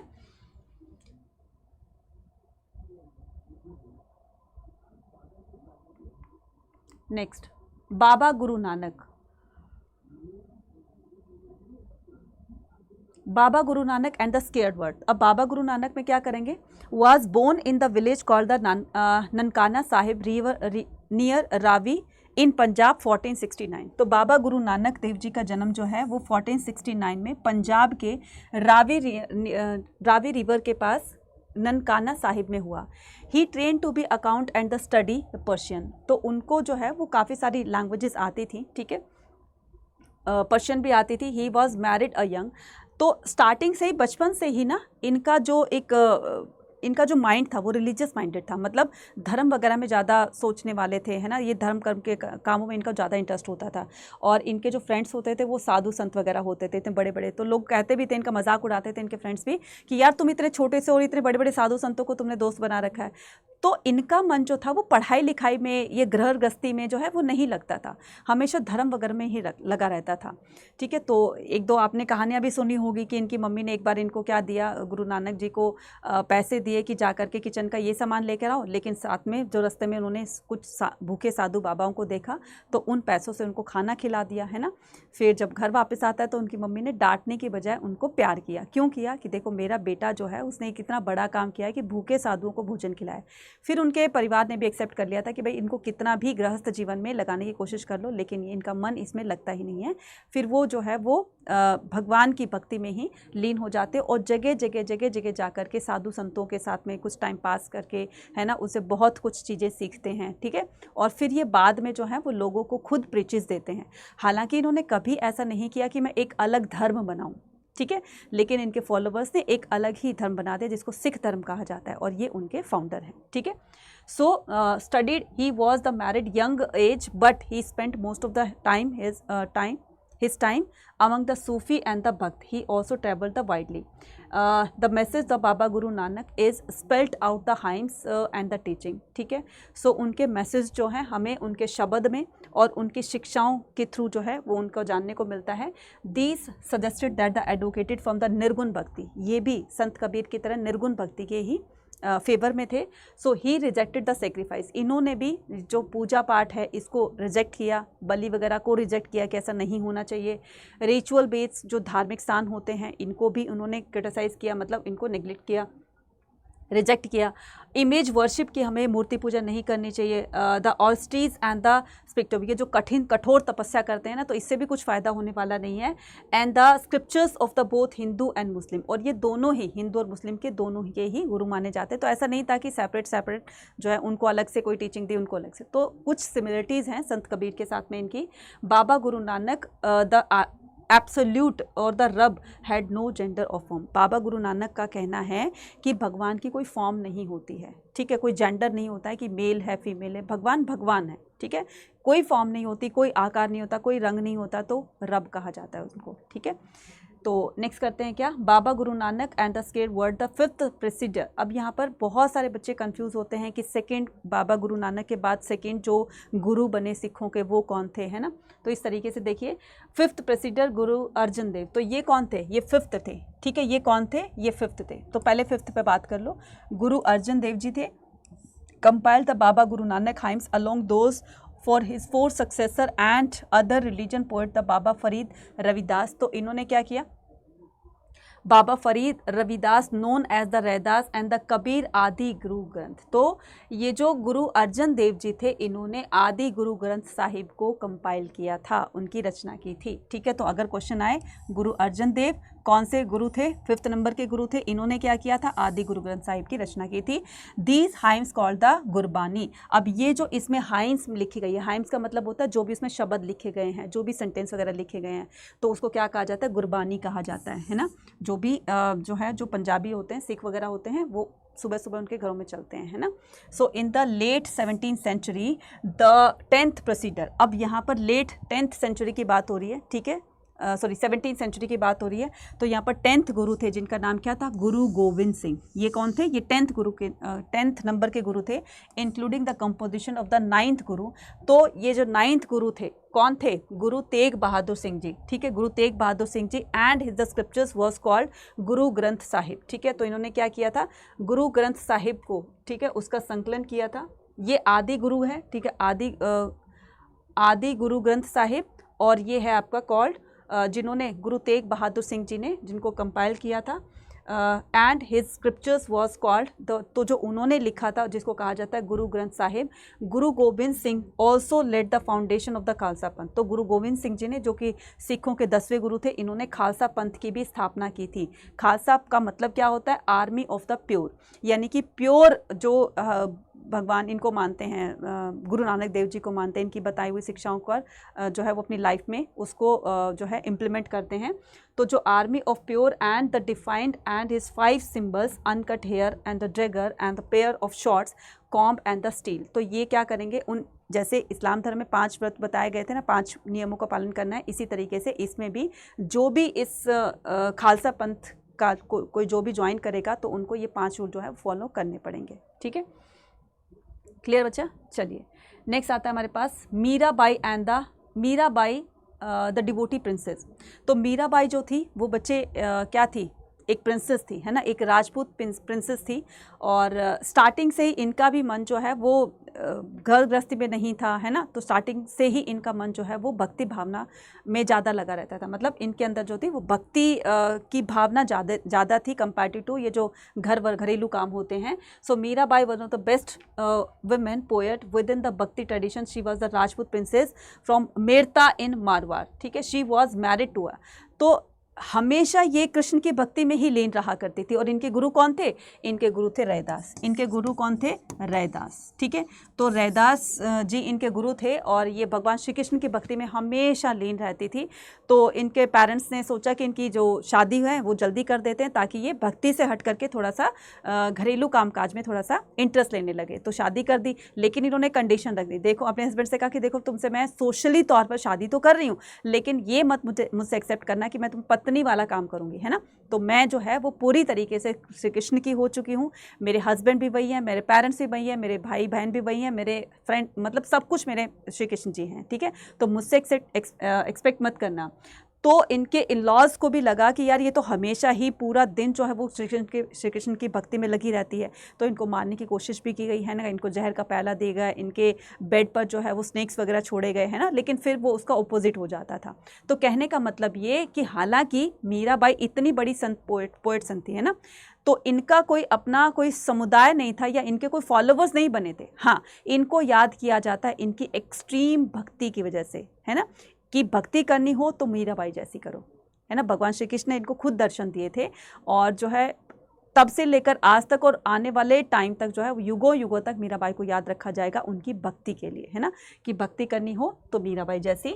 ही recognise the Krishna the avatar of the Vishnu as is lover, her in laws try to poison her but she escaped and leave the wandering singer composition song and the intense expression of the emotion. ठीक है, next आता है हमारे पास reconstruct the history of the religion tradition.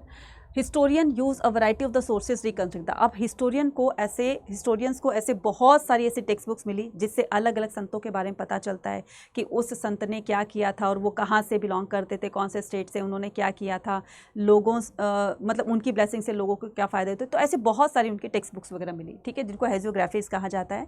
These including the stupas, monastery and the temples. Historian draw the textual tradition including the devotional literature and the hagiographies. These sources enable to historian understand the certain religious beliefs and practice. और इससे पता चलता है कि किस तरीके से लोग जो हैं वो अब भक्ति के मार्ग पर चल पड़े थे, ज़्यादा से ज़्यादा भक्ति करने लग गए थे, और जो चीज़ें पहले कम थी अब वो ज़्यादा चीज़ें होने लगी। कास्ट सिस्टम जो है बहुत हद तक जो है वो रिमूव हो चुका था। विडो रीमैरिज का कंसेप्ट भी यहाँ से इमर्ज हो चुका था, तो उस पर भी काम किया गया।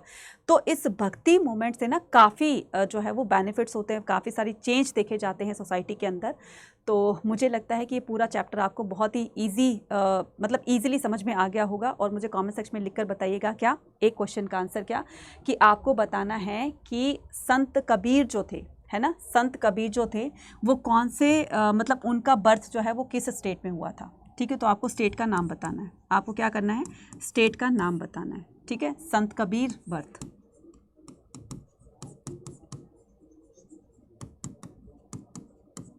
Birth place. ठीक है, संत कबीर के बर्थ प्लेस का नाम बताना है, मुझे कमेंट सेक्शन में लिखकर बताइएगा। और अब आपके लिए अगर आप CUET की अच्छी से प्रिपरेशन करना चाहते हैं, ठीक है, और CUET के स्कोर के बिहाफ पर ही आपका यूनिवर्सिटीज़ में, आपके ड्रीम कॉलेज में एडमिशन होगा, लेकिन उसके लिए आपको उसी लेवल की, मैंने कहा ना कि भक्ति जो है वो एक्सट्रीम लेवल की करनी है, तभी जाकर आपको मतलब भगवान के दर्शन होंगे। सेम इसी तरीके से आपको क्या करना है, अगर CUET में अच्छा स्कोर लेकर आना है, अगर हिस्ट्री, पॉलिटी, ज्योग्राफी, इकोनॉमिक्स, अगर ये सभी आपके आर्ट्स के डोमेन सब्जेक्ट हैं, अगर इसमें 200 आउट ऑफ 200 स्कोर करना है तो आज ही ज्वाइन करें किसको, एम्बिशन बैच को। तो एम्बिशन बैच की क्लासेस जो है वो ऑलरेडी स्टार्ट हो चुकी हैं, तो जितना डिले करोगे आप लोगों के लिए इतना डिले होगा। इसमें एनरोल करने के लिए और मैक्सिमम डिस्काउंट पाने के लिए कूपन कोड यूज़ कीजिएगा Y489। इसके अलावा बच्चे मैं महापैक के लिए आपको मैं यहाँ पर जो है वो प्रेफर करना चाहूँगी, क्योंकि महापैक में आपका 1 से 2 बार नहीं बल्कि 8 से 10 बार आपका सिलेबस कवर हो चुका होगा, रिवीजन हो जाएगी बार बार। मैं ऐसा क्यों कह रही हूँ, अब ये समर्थ 2.0 है, ये आपका सिंगल बैच है, इंडिविजुअल बैच है। अगर मान लो इसमें आपका फर्स्ट चैप्टर निकल गया, 4-5 क्लास निकल गई, फिर आपके बैकलॉग्स इकट्ठे हो जाएंगे, ठीक है, फिर आप क्या करोगे, वीडियोज़ वगैरह देखोगे।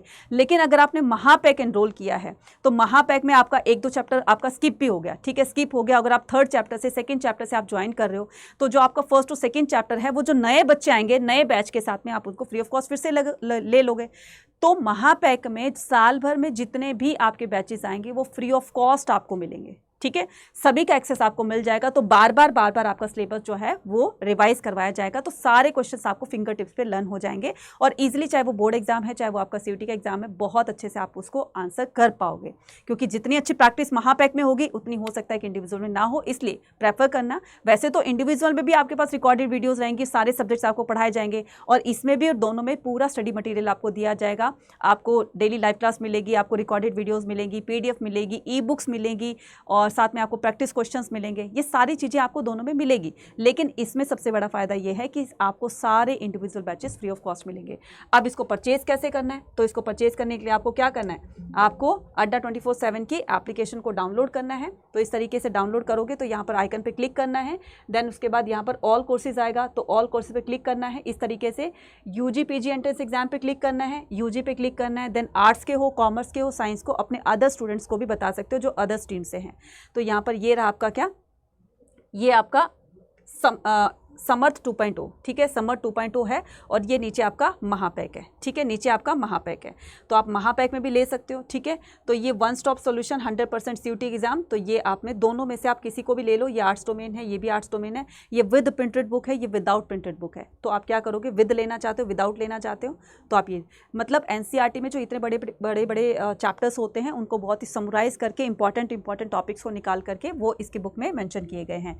साथ में माइंड मैप्स दिए हुए हैं, प्रैक्टिस क्वेश्चंस भी दिए हुए हैं जो आपको महापैक के अंदर मिलेगी। तो इसमें कूपन कोड लगाना है आपको Y489, क्या लगाना है बच्चे, Y489 कूपन कोड लगाना है, और इससे आपको ये इतने में मतलब कि आपके पास ये 15 मंथ की वैलिडिटी पर आपका 14 मंथ की वैलिडिटी पर आपको कितना इन्वेस्ट करना पड़ रहा है, 14,939 रुपीज़। CUET के एग्जाम के बाद तक आपके पास इसकी वैलिडिटी रहेगी। जल्दी से जाकर इसको परचेज करेंगे और अपने बोर्ड एग्जाम प्लस CUT की दोनों की प्रिपरेशन अपने यहाँ से करेंगे। आपको कहीं ट्यूशन्स लगाने की जरूरत नहीं है, कहीं अदर जो आपका स्टडी मटेरियल होता है कुछ आपको खरीदने की जरूरत नहीं है, सब कुछ आपको यहाँ से मिलेगा। मिलते हैं अपने नेक्स्ट वीडियो में, till then take care, bye bye to all. और मुझे क्वेश्चन का आंसर सभी बच्चे मुझे कमेंट सेक्शन में लिखकर बताएंगे। Bye bye.